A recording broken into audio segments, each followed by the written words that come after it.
আফাগাইনা বিল খালকিল আউয়াল বাল হুম ফি লাবসিম মিন খালকিন জাদীদ।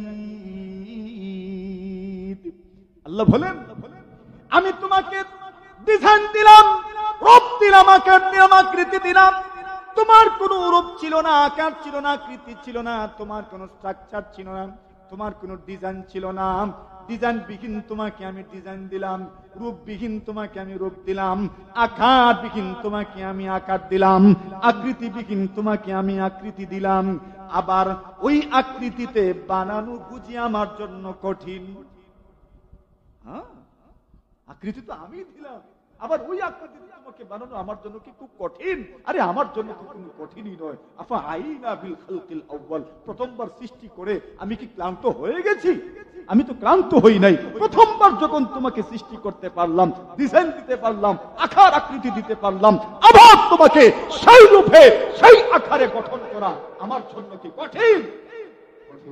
আল্লাহ জমা করবেন, ফাজামাহুল্লাহু ইয়াউমাল, আল্লাহ তাআলা তাকে জমা করবেন। জমা করার পরে আল্লাহ বলবেন, আচ্ছা তুমি না এরকম করেছিলে? বলবে, হ্যাঁ আমি তো এরকম করেছিলাম। কেন করেছিলে? আল্লাহর বান্দা বলবে, আল্লাহ সত্য কথা যদি বলি, আমি জীবনে এত গুনাহ করেছি, যদি আপনি আমাকে পেয়ে যেতেন তাহলে আপনি আমাকে এত শাস্তি দিতেন, অন্য কাউকে এত শাস্তি দিতেন না। তো আপনার শাস্তি থেকে বাঁচার জন্য, আপনার আযাবের ভয়ে আমি এমন করেছিলাম। সুবহানাল্লাহ, জোরে বলেন। আল্লাহ বলেন, তাই নাকি? সত্যি কি তুমি আমার শাস্তিকে ভয় করে, আমার আযাবকে ভয় করে তুমি এমন করেছিলে? আল্লাহর বান্দা বলে, হ্যাঁ মালিক, আমি আপনার আযাবকে ভয় করেই এমন করেছিলাম। আল্লাহর বান্দা গোপনেই হোক কিন্তু আল্লাহকে ভয় করেছে, তার অন্তরে আল্লাহর ভয় ছিল।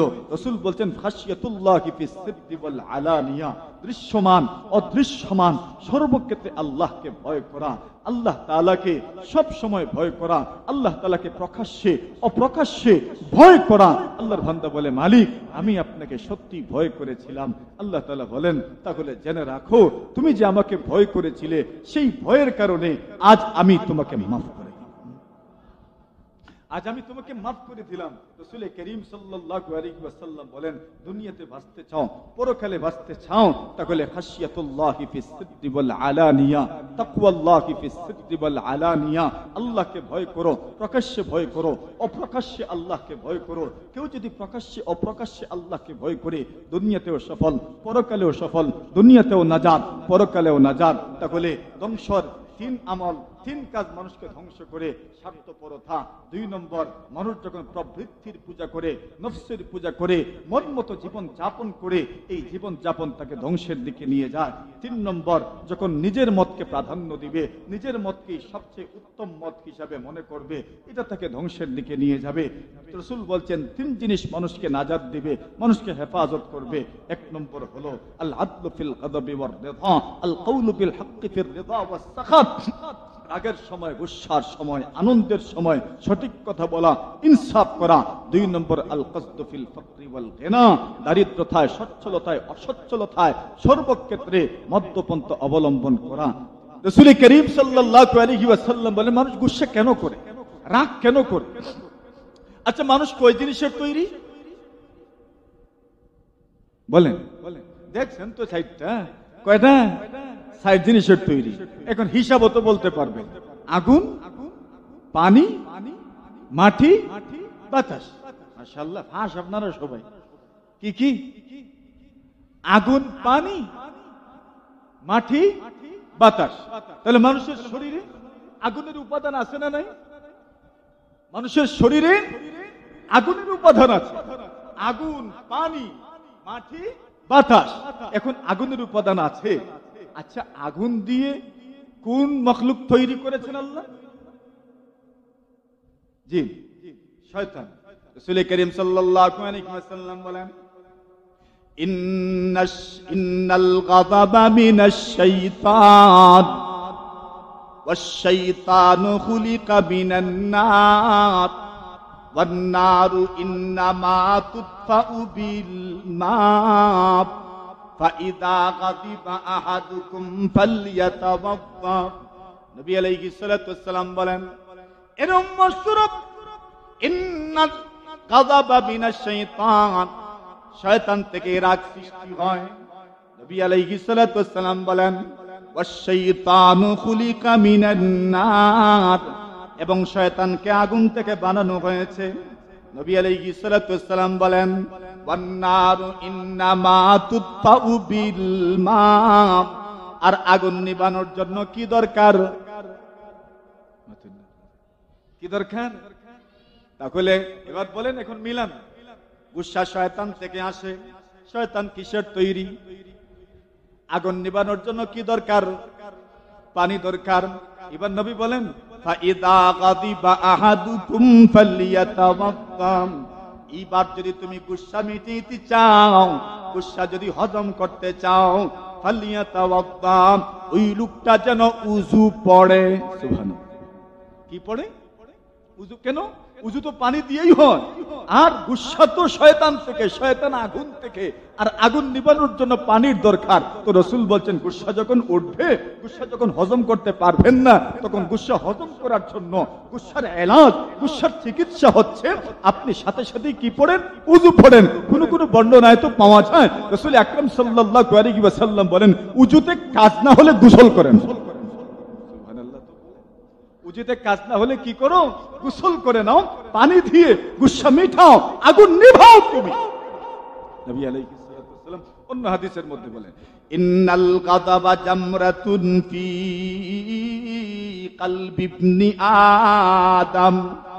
নবী আলাইহিস সালাতু ওয়াস সালাম বলেন গুসা এমন এক জিনিসের নাম, গুসা মানুষের অন্তরে আংড়ার মতো।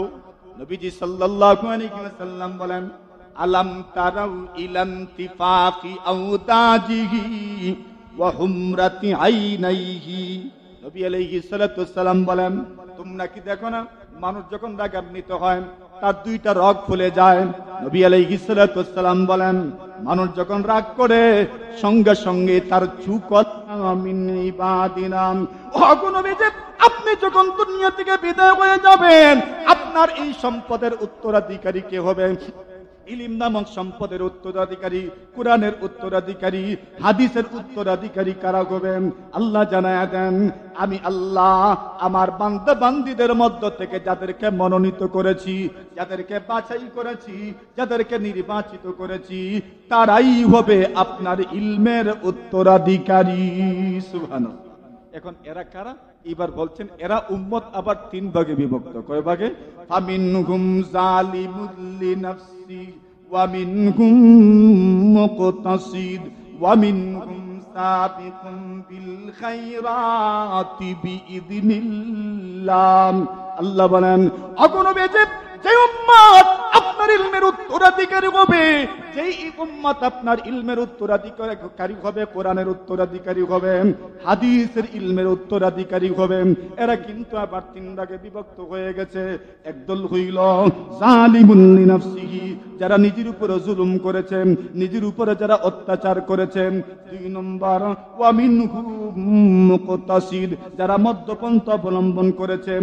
তিন নম্বর ওয়া মিনহুম সাবিকুম বিল খায়রাতি বিইذনিল্লাহ, যারা নেকির কাজে সব সময় অগ্রগামী।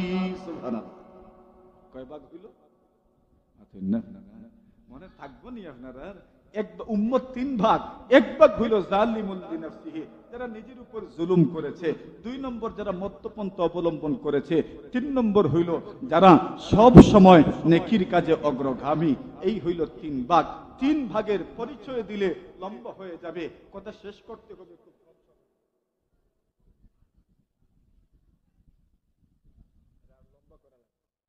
আমি ভাবছি শর্ট করবো, ওরা বলছে আরো লম্বা করো। আপনারা আসেননি আমার সাথে? সবাই আছেন?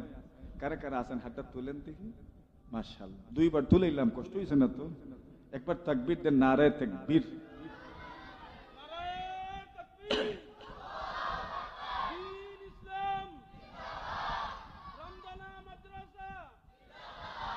আচ্ছা, মুশাহিদ কাসিমি, ওইটা বলার দরকার নাই।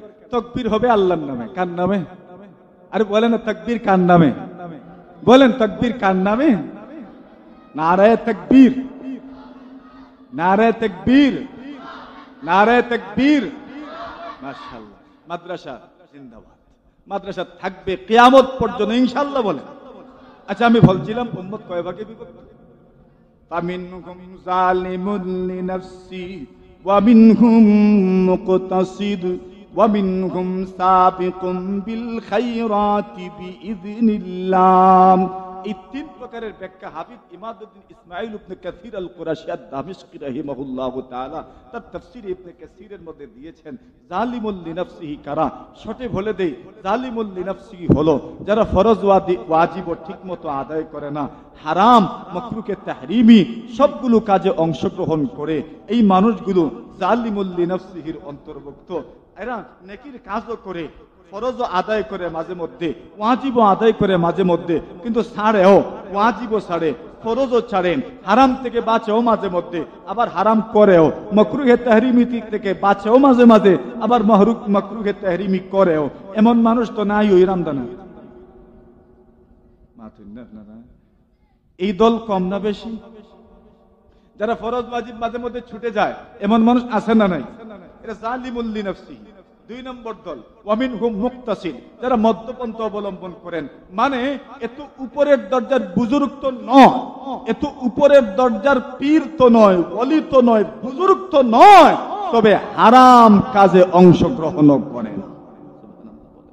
ওয়ামিনহুম মুকতাসিদ, যারা মধ্যপন্থা অবলম্বনকারী, মানে যারা হারামে অংশগ্রহণ করে না, মাকরুহে তাহরিমিতে অংশগ্রহণ করে না, মাঝে মধ্যে মাকরুহে তানজিহি হয়ে যেতে পারে, ফরজও ছাড়ে না, ওয়াজিবও ছাড়ে না, সুন্নতও ছাড়ে না, মাঝে মধ্যে মুস্তাহাব ছুটে যেতে পারে। এমন মানুষও আছে না নাই? সংখ্যা খুব বেশি। এই দলের সদস্য কম না বেশি? কম। আচ্ছা, এটা হলো 2 নম্বর দল। 3 নম্বর উম্মতের 3 নম্বর দল হইল ওয়ামিনহুম সাবিকুম বিল খায়রাতি বিইذনিল্লাহ, যারা হকের কাজে, নেকির পথে সব সময় অগ্রগামী থাকে, মানে হারামেও যায় না, মাকরুহে তাহরিমিও যায় না, মাকরুহে তানজিহিও হয় না, এরা ফরজও ছাড়ে না, ওয়াজিবও ছাড়ে না, এরা সুন্নতও ছাড়ে না, মুস্তাহাবও ছাড়ে না। এমন মানুষও আছে না নাই? খুব বেশি না খুব কম? খুব কম। এই হলো 3 দল। এই 3 দল বলছেন উম্মতের অন্তর্ভুক্ত, এদেরকেই কোরআন সুন্নাহের ইলমের উত্তরাধিকারী বানানো হবে। এবার এই 3 দলের অবস্থাটা কেমন? আব্দুল্লাহ ইবনে মাসউদ এই 3 দলের পরিণাম সম্পর্কে বলেন, ফাযালিমুহুম ইউগফারুনাহুম ওয়া মুকতাসিদুহুম ইউহাসাবু হিসাবান ইয়াসীরা ওয়া সাবিকুহুম ইউদখালুল জান্নাতা বিগাইরি হিসাব। আব্দুল্লাহ ইবনে মাসউদ বলেন, এরকম মুশরিক যে মানুষ জালিমুল লিনাফসিহি, হারাম কাজে অংশগ্রহণ করে, মাঝে মধ্যে ফরজ ওয়াজিব ছুটে যায়, ওই মানুষগুলো যদি আল্লাহর দরবারে তওবা করে, তওবা করতে দেরি হবে, আল্লাহ তাআলা তাদের জীবনের সমূহ গুনাহ মাফ করে দিবেন। সুবহানাল্লাহ। এরাও ওলি হয়ে যেতে পারবে। 2 নম্বর দল মুকতাসিদুহুম, যারা মধ্যপন্থা অবলম্বন করে, অমুকতাসিদুহুম ইউহাসাবু হিসাবান ইয়াসীরা, যারা মধ্যপন্থা অবলম্বন করেন, এই মানুষগুলোর প্রতিদান, আব্দুল্লাহ ইবনে মাসউদ রাদিয়াল্লাহু তাআলা আনহু বলেন, ওই মানুষগুলোর প্রতিদান হইল ওয়ামুকতাসিদুহুম ইউহাসাবু হিসাবান ইয়াসীরা, যারা মধ্যপন্থা অবলম্বন করে, কিয়ামতের কঠিন ময়দানে এদের হিসাবকে সহজ করে দেওয়া হবে। হিসাব কি হবে? জোরে কইন। হিসাব সহজ রাখতো কিতা? হিসাব তো হিসাব, ওই হিসাব আবার সহজ হয় কেমন? ওই কথা আম্মাজান আয়েশা সিদ্দিকা রাদিয়াল্লাহু তাআলা আনহা রাসূলুল্লাহকে প্রশ্ন করেছেন। নবীজি সব নামাজের পরে দোয়া করতেন, আয় আল্লাহ হাসিবনি হিসাবান ইয়াসীরা, আল্লাহ আমার হিসাবকে সহজ করে দেন, আমার হিসাবকে সহজ করে দেন। ইমাম বুখারী রাহিমাহুল্লাহু তাআলা ইলম অধ্যায়ে এক অধ্যায় ভাব আনছেন, যেখানে উনি বলেছেন কেউ যদি কোনো কিছু না বুঝে তাহলে অবশ্যই প্রশ্ন করা দরকার বুঝার জন্য, এটার অর্থ কি, এটার ব্যাখ্যা কি। আম্মাজান আয়েশা সিদ্দিকা রাসূলকে প্রশ্ন করেন, ইয়া রাসূলুল্লাহ, আপনি প্রায় নামাজের পরে দোয়া করলেন আল্লাহ আমাকে সহজ হিসাব করেন, সহজ হিসাবের অর্থ কি? রাসূলুল্লাহ জবাব দিলেন, সহজ হিসাবের অর্থ হইল আমলনামা প্রত্যেকের আছে না নাই? আছে না নাই? না আপনার নাই? না আছে? সবার আছে, সবার আছে। কয়েক ভাবে আমলনামা মানুষের সামনে পেশ করা হবে। কিছু দেওয়ান, কিছু দপ্তর আছে যেখানে জুলমের কথা লেখা হবে, কিছু দপ্তর আছে নেকির কথা, কিছু দপ্তর আছে অন্যান্য গুনাহের কথা সেখানে লেখা থাকবে। এই সবগুলো দপ্তর আপনার সামনে নিয়ে আসা হবে, আপনার সামনে খোলা হবে, বলা হবে ইকরা কিতাবাকা কাফা বিনাফসিকাল ইয়াওমা আলাইকা হাসিবা। আপনি আপনার আমলনামা পড়ুন, আপনার হিসাবের জন্য আপনার আমলনামা যথেষ্ট। মানুষ পড়বে আর বলবে সুবহানাল্লাহ, কি আমলনামা রে ভাই, মালি হাদাল কিতাব লা ইউগাদিরু সাগীরাতান ওয়ালা কাবীরাতান ইল্লা আহসাহা ওয়া ওয়াজাদু মা আমিলু হাফিরা। ছোট বড় নেকি গুনাহ একটাও ছুটে নাই, সবগুলো লিপিবদ্ধ আছে, একটাও ছুটবে না। তাহলে ছুটছে না তো একটা। এখন হিসাবে সহজের মানে আম্মাজান আয়েশাকে রাসূল বলেন, হিসাব সহজের অর্থ হইল আল আরাদ, অর্থাৎ তোমার আমলনামা আল্লাহর সামনে পেশ করা হবে, জিজ্ঞাসাবাদ করা হবে না। আমলনামা আসবে আর বলা হবে যাও যাও যাও, সুবহানাল্লাহ বলে কোনো জিজ্ঞাসাবাদ নেই। আমলনামা আসবে, আসার সাথে সাথে বলবেন হ্যাঁ ফাইল ওকে ওকে ওকে ক্লিয়ার ক্লিয়ার, যাও যাও, শুধু আমলনামা পেশ করা হবে, আর কিছু হবে না, জিজ্ঞাসাবাদ করা হবে না। অতঃপর রাসূল বলেন, যদি জিজ্ঞাসাবাদ করা হয় তাহলে ফেসে গেছে। জিজ্ঞাসাবাদে পড়ে গেলেই কি ফেসে গেলেন, পড়ে গেলেন তো ফেসে গেলেন। মানহু কিসা, রাসূল বলছেন যদি হিসাব নিকাশ শুরু করে দেওয়া হয়, জিজ্ঞাসাবাদ শুরু করে দেওয়া হয়, তাহলে আযাব পেয়েই যাবেন, ধ্বংস হয়েই যাবেন। যদি বলা হয় একটা ওয়াক্তের নামাজ এমন দেখাও যেই নামাজে দুনিয়ার কোনো চিন্তাই করছো না, ফাঁস তো বলেন না। যদি বলা হয় একটা ওয়াক্তের নামাজ এমন দেখাও যেই নামাজে দুনিয়ার কোনো চিন্তা করো নাই, তো সব ফাঁস। তো মান্নু কিসা, যদি জিজ্ঞাসাবাদ করা হয় শেষ, ফেসে যাবে। তাহলে সহজ হিসাব মানে শুধু আমলনামা পেশ করা হবে আর বলবেন ঠিক আছে যাও যাও জান্নাতি হয়ে যাও, সুবহানাল্লাহ জোরে বলে।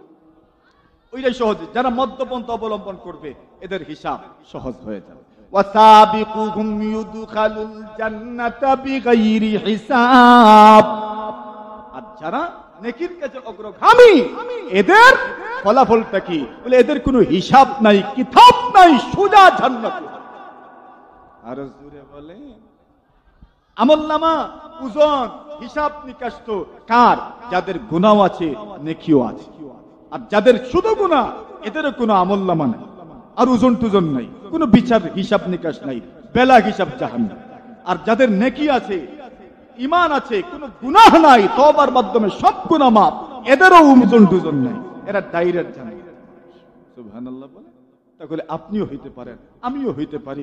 আপনি আমল করতে থাকুন, ঈমান তো আছে আলহামদুলিল্লাহ, তাজা করতে থাকুন, গুনাহ থেকে তওবা করতে থাকুন। তওবা করে যদি আল্লাহর সামনে চলে যেতে পারেন, বেলা হিসাব জান্নাতি। তাহলে আসুন চেষ্টা, ওয়াতাকুল্লাহি ফিস সিররি ওয়াল আলানিয়া, মানুষকে নাজাত দিবে, বাঁচাবে, মানুষকে হেফাজত করবে। ওই তিন জিনিসের 3 নম্বর হলো ওয়াখাশিয়াতুল্লাহি ফিস সিররি ওয়াল আলানিয়া, যারা গোপনে যারা প্রকাশ্যে আল্লাহকে ভয় করবে, ওই মানুষগুলো কিয়ামতের দিন সফল হয়ে যাবে। আল্লাহর সামনে দাঁড়াতে দেরি, আল্লাহর পক্ষ থেকে জান্নাতের সার্টিফিকেট পেতে সেকেন্ড তো দেরি হবে না। বলেন বুখারী শরীফে এক হাদিস, অনেক জায়গায় ইমাম বুখারী রাহমাতুল্লাহি আলাইহি আনছেন। রাসূল করিম সাল্লাল্লাহু আলাইহি ওয়াসাল্লাম বলেন, বনি ইসরাইলের একজন মানুষ আল্লাহর বান্দা জীবনে যত গুনাহ করেছে, আচ্ছা যারা গুনাহ করে এদের একটা পর্যায়ে এটার উদুদয় হয়ে যায় যে আমি যেই পরিমাণ গুনাহ করেছি, আল্লাহ যদি আমাকে পেয়ে যান এমন শাস্তি দিবেন যেই শাস্তি আল্লাহ অন্য কাউকে দেন নাই, এত শাস্তি আল্লাহ আমাকে দিবেন। ওই লোকটা তার মরণের সময় জমিনে যত গুনাহ করেছে তার আওলাদদেরকে একত্রিত করলো, আল্লাহ আওলাদদেরকে একত্রিত করে সে প্রশ্ন করলো, আচ্ছা বলো তো আমি তোমাদের কাছে কেমন পিতা, আমি তোমাদের কাছে কেমন বাবা?